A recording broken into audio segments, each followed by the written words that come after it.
Hello दोस्तों, अभी हम देखेंगे कि हाइपरमेट्रोपिया क्या होता है, उसका causes and it's correction.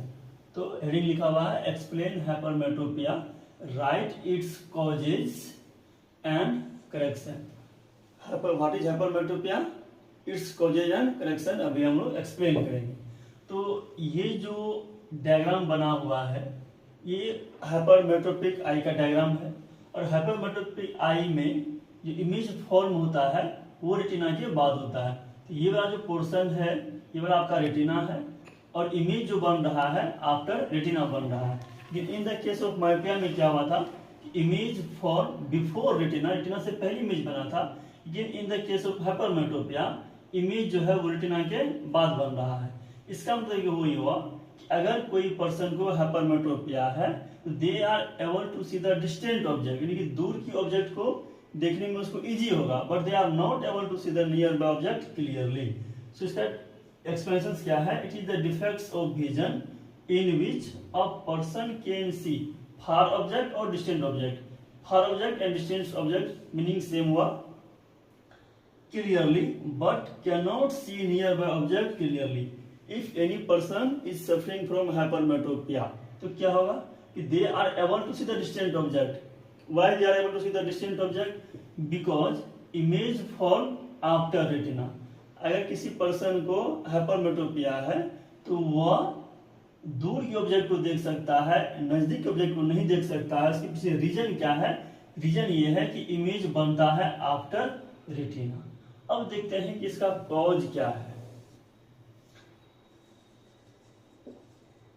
Causes number 1, causes में आप देखेंगे कि सपोज ये कोई नॉर्मल कॉन्वेक्स लेंस है जिसका फोकल लेंथ जहां पे ये लाइट को कन्वर्ज करेगा, रे ऑफ लाइट को, तो यहां से यहां तक इसका फोकल लेंथ होगा।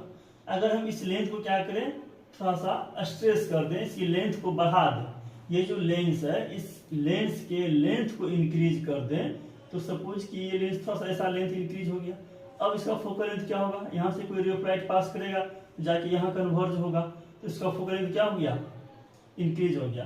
तो सेम केस होता है in the case of hypermetropia. ये जो लेंथ ऑफ आई लेंस है इसका साइज इंक्रीज कर जाता है, तो इंक्रीज करने के कारण ये क्या होता है, इमेज को रेटिना के बाद बनाता है।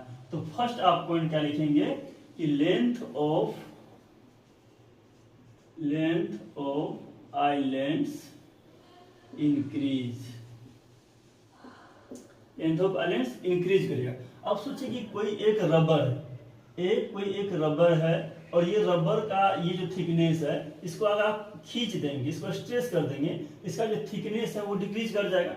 ये नॉर्मल आई लेंस है, इस आई लेंस को हम क्या कर रहे हैं, थोड़ा सा स्ट्रेस कर दे रहे हैं, खींच दे रहे हैं, तो इसका जो थिकनेस होगा ये क्या हो जाएगा? डिक्रीज हो जाएगा।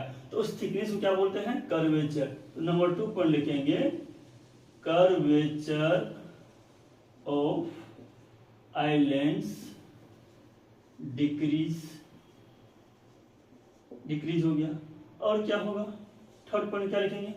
अगर इसका फोकल लेंथ इंक्रीज कर गया तो P इक्वल टू हम लोग जानते हैं 1/f। अगर फोकल लेंथ इंक्रीज कर गया तो पावर डिक्रीज करेगा। क्यों? Power is inversely proportional to focal length. तो फोकल लेंथ इंक्रीज कर गया, इट मींस पावर डिक्रीज कर जाएगा। तो पावर डिक्रीज कर गया। और फोर्थ पॉइंट क्या लिख सकते हैं कि ये जो थिकनेस, जो कर्वेचर है, ये अगर डिक्रीज हो गया, पहले नॉर्मल ये था, इसको स्ट्रेच कर दिए, तो इसका जो थिकनेस है डिक्रीज हो गया, इसको बोलते हैं शॉर्टनिंग ऑफ आईबॉल। तो फोर्थ पॉइंट लिखेंगे शॉर्टनिंग ऑफ आईबॉल।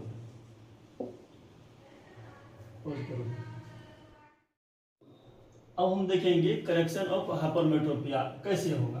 तो करेक्शन ऑफ हाइपरमेट्रोपिया में क्या होगा कि इमेज मायोपिक आई, जो हाइपरमेट्रोपिक आई था, इमेज कहाँ बन रहा था? After retina.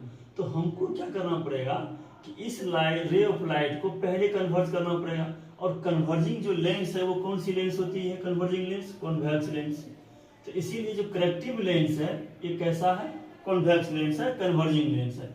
तो हाइपरमेट्रोपिया को करेक्ट करने के लिए कौन से लेंस का यूज करते हैं? कॉन्वेक्स लेंस जो क्या होता है, कन्वर्जिंग लेंस। कन्वर्जिंग लेंस होता है, तो इसको जो करेक्शंस में हम फर्स्ट में क्या लिखेंगे, it is corrected bye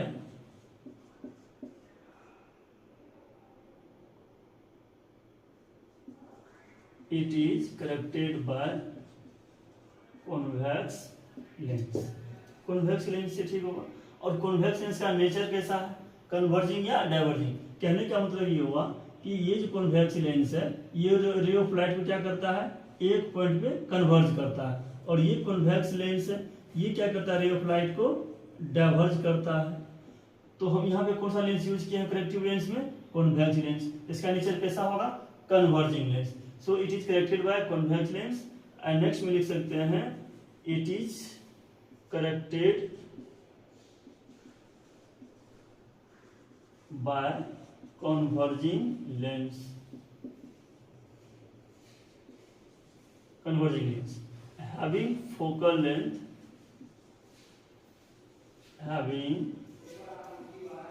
focal length का क्या होगा, positive. having focal length positive and power is also positive, power is also positive। अगर आप हाइपरमेट्रोपिया को करेक्ट कर रहे हैं कॉन्वेक्स लेंस से, तो कॉन्वेक्स लेंस का नेचर कैसा होता है, कन्वर्जिंग, और कॉन्वेक्स लेंस का फोकल लेंथ कैसा होता है, पॉजिटिव। अगर फोकल लेंथ पॉजिटिव है तो उसका पावर भी कैसा होगा, पॉजिटिव होगा।